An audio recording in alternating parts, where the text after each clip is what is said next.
Hi everyone, welcome to Atolo's Lobby Talks. It is absolutely fab to have you with us today. For those of you that don't know, Atolo is a new mentoring and community platform for everyone in hospitality. We offer one-to-one and group mentoring and just some supportive sessions, all designed to enhance job prospects, connect people, get some support, and just get this industry moving again, which we absolutely love. My name's James Lemon. I'm the founder of Atolo and your host for these Lobby Talks, our new series where we meet interesting characters and professionals and leaders from right around this huge, diverse world of hospitality. We kind of dig under the skin, get behind the curtain, find out a little bit more around their highs, their lows, what they're up to at the moment, and what they think about the recovery of hospitality. It's just designed to be a bit of fun in these crazy times to meet people and stay engaged. I'm really excited to introduce Matthieu Mioche. Welcome to the show. Hello. So Matthieu and I met nearly a year ago, and he's been a fab mentor and supporter of everything that Atolo's been doing. So really glad we managed to book in 30 minutes of your time, Matthieu. Thank you. It's great to have you here. Now, the way Lobby Talks works is we're not meeting on an online platform. That would be so 2020. We're meeting in a real life lobby. So over to you, Matthieu. Where are we meeting in the world today? Well, we are meeting in France, technically. This beautiful lobby is actually one of the best, I would say, hospitality and culinary experience I've experienced in my life. This is the famous welcoming lobby at Michel Brass restaurant right in the middle of France, close to Auvergne, in the beautiful region of Aubrac. And Michel Brass, which is a world famous, obviously chef that actually even, now runs his business, without the Michelin star officially. He had 3 Michelin stars and decided to get out of obviously the Michelin, perception and why I've chosen this lobby, because as you can see, I just love, this idea because the building is extremely timeless. Okay, I mean, this has been built in the late 80s, early 90s, and as you can see, it's very natural, and timeless in a way that it gives you obviously the vibrations of being really yourself, in a place which is extremely natural, luxury in a way, because we're talking about, high-end culinary. But that's one of my best, I would say, memory when it comes to being a very welcoming lobby. Sounds amazing. So we'll grab a glass of Pinot Noir, shall we, and sit. And is that vineyards it overlooks as well? So there is not too much vineyards. There is very much nature. Okay, there is vineyards everywhere in France. Don't make me wrong, but it's more about nature, and it's about really a chef that has embraced his local community and his local terroir, in terms of ingredients, in terms of herbs, in terms of flowers, and so on, and still today playing with it. Brilliant. I think that's absolutely the way that cooking and the world of chefs will go. So fabulous to be inspired by that, right, from someone right at the top of their game as well. Fab. And so enough about that restaurant, enough about chefs.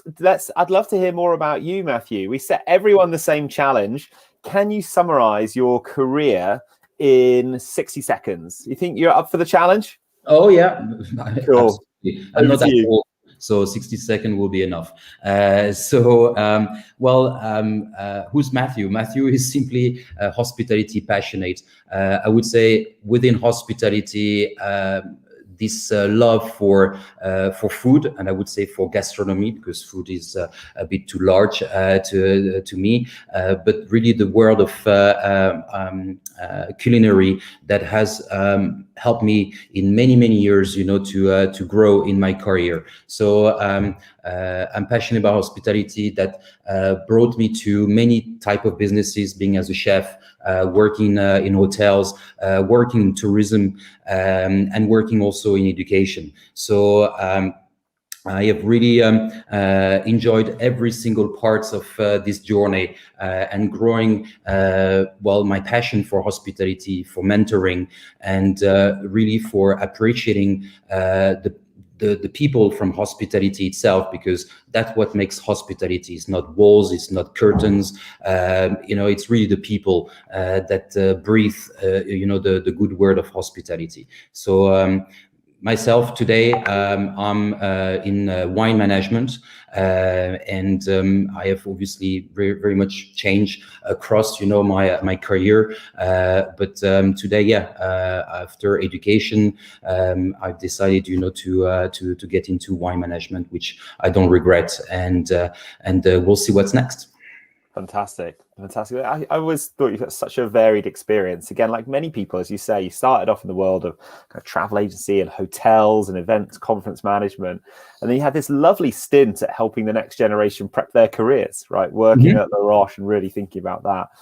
But always this love of food and now wine. I think it's fantastic. Loads of fun. And we mustn't forget, I'm not quite sure how it goes with your wine management life, but you're also an athlete, right? You run, is it ultra marathons you run? No, not ultra marathon, just trails, and so on. But sports, and that's something I discovered, very much, that the word of sport is also a wonderful bridge to hospitality. Not obviously on running, because you run solo, but if you think about, technically, team sports, like rugby, like football, like every sport, it brings obviously a lot of hospitality mindset. And I would say something really attached to hospitality is leadership, and something which is crucial if you want to make, hospitality a real experience. Yeah, 100%. Hospitality is a team sport, right? So I'd go with that. Yeah. So for our first big section, we call it Good Day, Bad Day. I think we all want to know the ins and outs of hospitality. What's it really like behind the scenes? So over to you, Matthieu. Perhaps you could take us through some career highs and lows for us. Yes, absolutely. Good days, for me, good days in hospitality was all about meeting new people, meeting obviously hospitality pillars, I would call them, with incredible leadership level. And I refer back to the time when I was working at Les Roches, and where I had the huge privilege to meet up with Edward Griffith, and also together with Michel Roux. So Edward Griffith, which was the headmaster for the Queen, and who was responsible for all the operational organization for every single events with the Queen, either at Buckingham Palace or the Windsor Castle.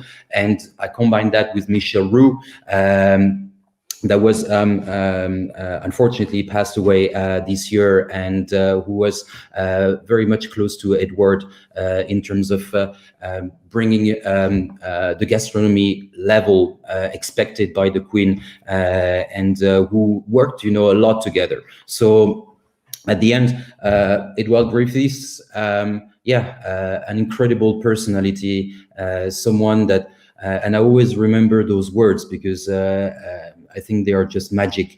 He said, Matthieu, serving, the Queen, it's not about serving the Queen of a nation. It's also serving the Queen of hospitality. And those stories that he mentioned, in terms of, and not only to me, but as well to the students, because he was gladly invited to the campus to show really behind,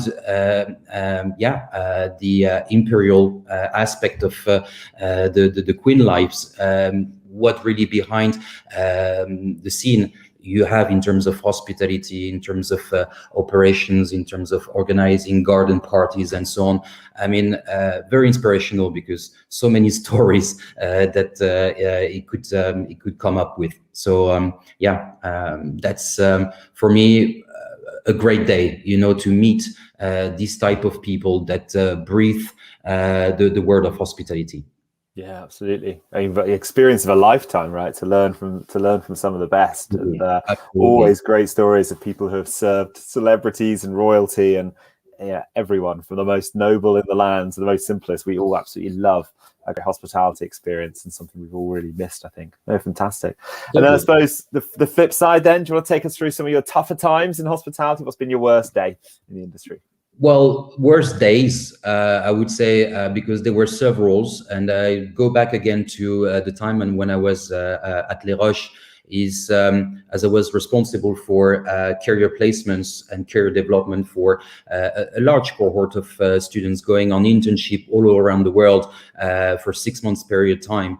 And I say days because I will refer to those difficult times in between 2015 and 2017 with all the terrorist attacks that happened either in London, in Nice, in Barcelona, in Paris. And when you have to obviously support from distance a certain number of students that are in those cities and working, hard, in the hospitality industry, and when you feel from the distance very powerless, except the fact that yes, you have to get in touch with those students to find out if they are, alive, first of all, because you never know if they are coping, with all the stress and the difficult, situation that has been happening in those destinations. So I would say really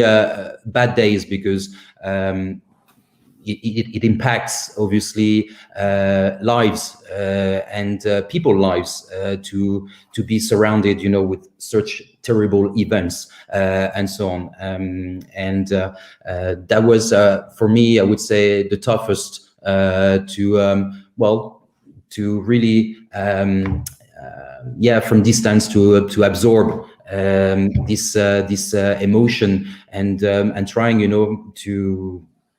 to help those students to recover and at least to make them feeling that first of all we care, and we truly do in hospitality, and making sure we can help them in any ways how to survive to these type of difficult moments. Yeah, I think, well, thanks for sharing that with us. That definitely sounds like a really tough story. I think there's a couple of interesting points there. I think one is hospitality people are generally quite empathetic, right? We really care passionately about the experience that someone is going through.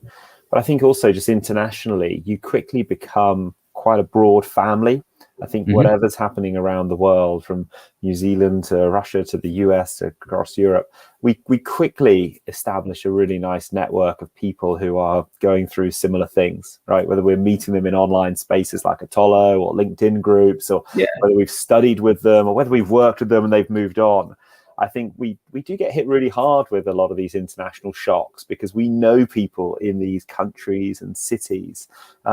So we probably are affected more than most, aren't we? That, wow, there's amazing hotels and restaurants woven into the fabric of every city and location. So whenever there's an international incident like that, we're always thinking, wow, we can really empathize with those hospitality people. I hope they're okay, and chances are we might know someone tied up in it all. Yeah, absolutely. I mean, I was referring to those terrorist attacks, but I think, the latest one, which we cannot, consider as a terrorist attack, but COVID, man, I mean, I think it has been so painful, for a lot of people, regardless if they are junior or senior in their hospitality careers and so on. I mean, this has obviously been really shocking and really difficult times for many people. I mean, as I've been doing mentoring sessions, with many of those either junior or senior people that have lost, unfortunately, their job, being made redundant and so on. It's really also a difficult time, and as I said to all of them, and as I said here again, if we can help of anyhow, and if we can support with some good words and being open enough to first listen and try to understand and bring a bit of comfort, that's the minimum we can do, right? Yeah. No, I think you're absolutely right. We're all in it together, right? We've all been in these jobs and these roles that have been shut down, affected, hurt by the pandemic. So absolutely right, absolutely right. Cool. Look, moving swiftly on, we're going to talk about what we call your last stay on Earth. So obviously, a bit more lighthearted than it might sound, but if you just had one more hospitality experience in you, if you could just experience hotels, restaurants, and events one more time. Would love you to break that down for us. Maybe let's start hotels. Where would you stay in your dream hotel? My dream hotel, and an hotel which is, I would say, an icon in the French market, and even more precisely in the Alps in France. I'm talking about Les Roches in Courchevel. I mean, I've been lucky at least to enter into the lobby to see obviously this magical, obviously, environment and magical concept of this hotel, which I would say has been, really the beginning of Courchevel itself. I mean, this is is the oldest hotel, and still I would say the top luxury one in this beautiful ski resort. So yeah, I would definitely stay in that hotel, specifically in a suite which is called Le Jardin Alpin. So that has a beautiful view on the Alpine Garden behind. So yeah, something ultra luxury in a way will be definitely my last day on Earth for sure. Amazing, sounds amazing. And you'd go in the winter, would you? You get out there on the slopes? Yeah, well, I mean, this hotel is right on the slopes. I mean, as it was actually the first hotel, they have, the primary location. I would say, with all the respect to all the other hotels, this one just simply, has something special because it was really something built out of first a family concept. Okay, it was run by the Fenestras family and so on, and then it became, and still is today, it was the first palace hotel actually to be open on a seasonal resort. Most of the palace are in Paris and they are open all year long, but this was to me, a remarkable achievement to have the palace stamp, for such a property. Yeah, sounds amazing. I'm sure I can hear people scribbling it onto their bucket list, even as we speak. No, fantastic. Yeah. And let's move to the world of food, something I know you are absolutely passionate about. Where are you taking us for your last meal? I won't take you too far. I've experienced so many great food, around, but I think, all of us will agree that the best food, or the best recipe or meal that you can get is actually from your mother. And mine actually is an expert in making those famous Greek stuffed vine leaves. So vine leaves that are stuffed with lamb meat, with rice, with mint, with many different spices, and so on. So yeah, that's definitely the meal I would get, for my last day on Earth, because I still believe, that this is really authentic in terms of cuisine, something very simple, not easy to make because it takes a lot of time to make them, but something that that I've continue to taste, because I'm lucky enough to have my mother still, cooking, for me from time to time. So, but this is definitely a no way for me to stop at my parents' place and not having this great meal. Yeah, fantastic. Look, I hope she can cater for many, because I'm sure lots of people, I can see from the chat, lots of people are thinking, actually, this sounds pretty good, Matthieu. We might get in on this. So nothing quite like a family meal, a home cooked meal. So thanks for taking us back to those memories. That's awesome. I'm sure many of us feel the same about our mums and dads. Perhaps, I don't know about you, at the time when you're a child, it's not necessarily your favorite, but as you get older, you're like, actually, this really does taste like your childhood. Really good. Lovely. Thanks for taking us through that. And then lastly, events. Like, where would you party? What would you do? Where would you celebrate if you'd have one more party in you? All right. Well, I mean, I just love music, and I've always been very much involved with playing music for myself, playing different type of instruments, and experiencing many musical events but the best one that will be and still is engraved in my memory, and the one that I will definitely go back to, and actually people can see this beautiful live on YouTube, and that's my favorite UK band, which is called the Cinematic Orchestra, and I've been lucky enough in 2007 to be at the Barbican in London and experiencing this amazing song from the Cinematic Orchestra featuring Patrick Watson. And the song is very famous. It's called "Build a Home," and I just love too much this bewitching song that brings, you know, obviously goosebumps when you listen to it. And I'm not talking about obviously all the other great songs of the Cinematic Orchestra, but a concert of that type in a special place. Eventually, the Barbican was great. Even I would say something outside, for example, in France, would love to see that concert again in the beautiful Nîmes Roman arenas, where you have really all that story and this amazing acoustic as well in the same time. Yeah, fantastic. So many of these amazing event venues that we've just got to fill up again, haven't we? And I hope people, you know, people talk a lot about what's going to happen to some of our big cities. And obviously we're thinking of hotels and restaurants, but we can't forget we need to fill these amazing event venues again, like the Barbican in London, like the different concert halls and kind of places for gigs and shows. So yeah, fantastic. Well, thanks for taking us there. I love that kind of music that really gets your spirit lifted and gets those goosebumps going. So feeling that one already. Fantastic. Well, look, Matthieu, you've got a wealth of experience. So in our next section, the guest book, I would love to dig into some of your advice. You know, at the end of your stay, you jot down a few thoughts, you leave it for the next visitor. What are your thoughts? What's your wisdom to share? Well, wisdom, I mean, like we discussed, and I think it's a very difficult time, you know, for the hospitality industry to recover, you know, from this year and a half of very strict COVID.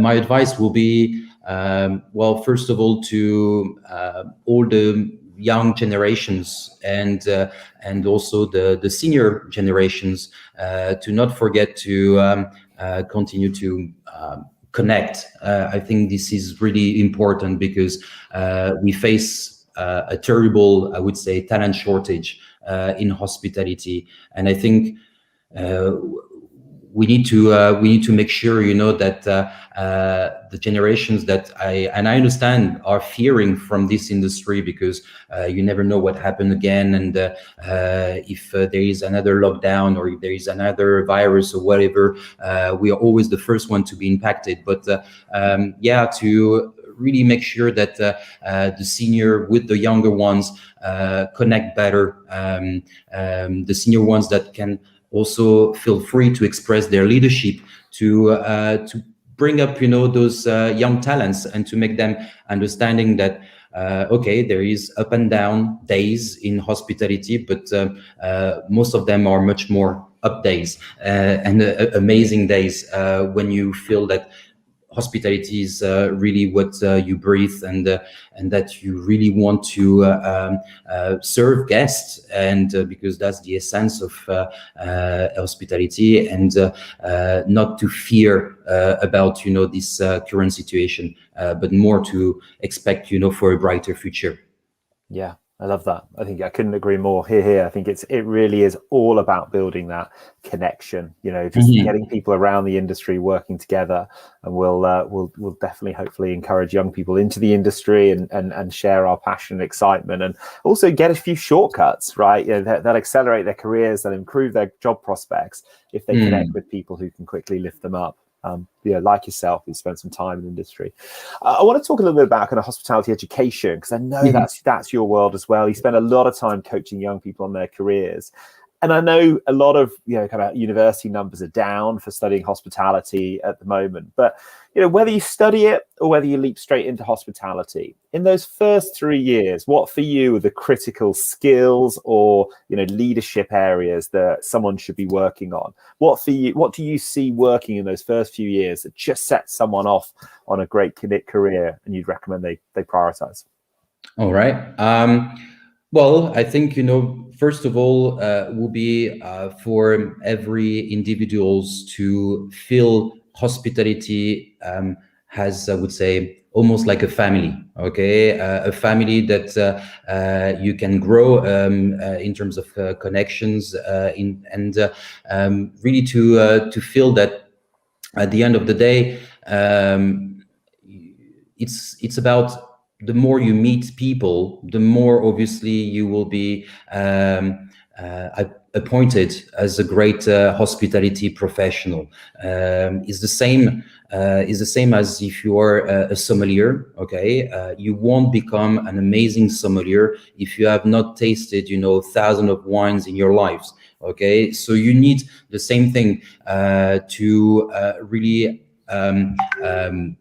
understand the essence of networking, and through networking, then automatically your leadership skills will increase. But for that, you will have to, when you network, not only about thinking too much about yourself, and I go back to the essence of mentoring, which is technically being able to listen, okay, and again, appreciating the trust and the openness of the person in front of you, or at least to making that person opening up enough to, like we do now, to be somehow personal, and so on. And that's what actually, to me, help and increase leadership skills. So at the end, the second part, which is part of leadership, is what we call emotional intelligence. But same thing, emotional intelligence is really about, as I said, facing a lot of people and taking the time to listen to them, and to accept also to receive advice, from whoever. As I say, it can be your parents, can be your boss, can be your friends, and so on. So this is really the essence to, I would say, excel and grow in hospitality. The hard skills itself, and again, as we say, hospitality is so large. It's hard to discuss about hard skills, because if you work in a hotel or in a restaurant or in a travel agency or on a cruise line and so on, certain skills are hard skills are very different, but those can be always taught. But attitude and eagerness to be a good leader, and I think this is only through networking and connect, as I said before, to others. Yeah, perfect. No, I love that. I think you're absolutely right. In those early years, surely it's just about as many connections as possible. And that's with, go and serve 1,000 guests and go and meet 1,000 other professionals, because just the amount of knowledge it'll pour into your head, I think will be phenomenal. And then you're right. If you get a chance to read books and develop yourself, emotional intelligence is a great place to start. Yeah. So, we don't often get a lot of questions on the show, but Nicholas was asking about how COVID's affected kind of village life and hospitality in the more rural areas of France. I think that's a really interesting question, actually. Just generally, we talk a lot about cities and the Barbican and big venues, but what do you see happening in some of the restaurants and smaller hotels, perhaps in rural areas? Is now a boom time for them because of domestic travel, or are they having just as hard time kind of finding people to run the hotels as everyone else? It's booming. It's booming, definitely. It's even more booming in terms of we've seen, and we still can witness as well, from people moving from rural environments to go to cities. Okay, but slowly but surely, thanks to obviously distance learning, distance working methods, the digital aspect, seeing people taking the courage, because you have to take sort of courage to leave the city to go back to the rural world and industry. And if you ask me how's the hospitality business in the countryside doing? I think first of all, doing very well, surprisingly very well.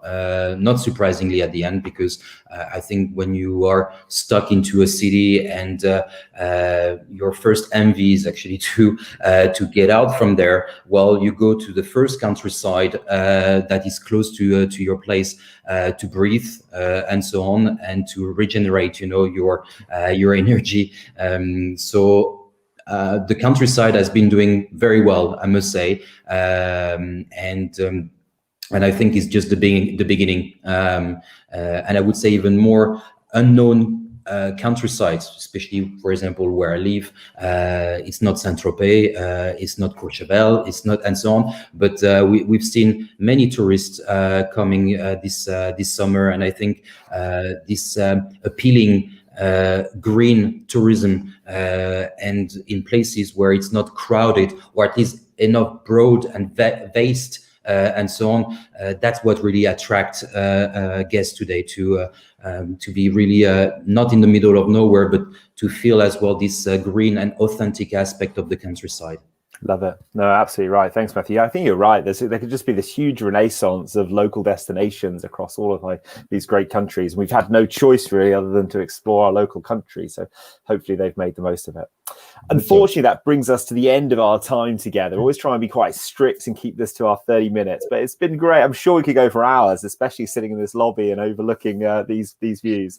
I guess before we kind of check out, before we finish up, just to say, if you've enjoyed kind of some of the topics today, please head over to myatolo.com. Matthew's absolutely right, made some great points. This is all about connection. This is all about supporting each other. And we have mentors like Matthieu and others all around the world, covering a range of skills and soft skills areas there for you. We're also relaunching our mentoring circles. Mentoring circles are 6 one-hour sessions leading between now and the end of the year, with a graduation party and certification targeted at helping you improve job prospects, finding that next role, or tackling the problems you're dealing with in your current role. So definitely pop over to myatolo and find us there. I'm really excited for next week. We're going to be meeting Amy Newbury.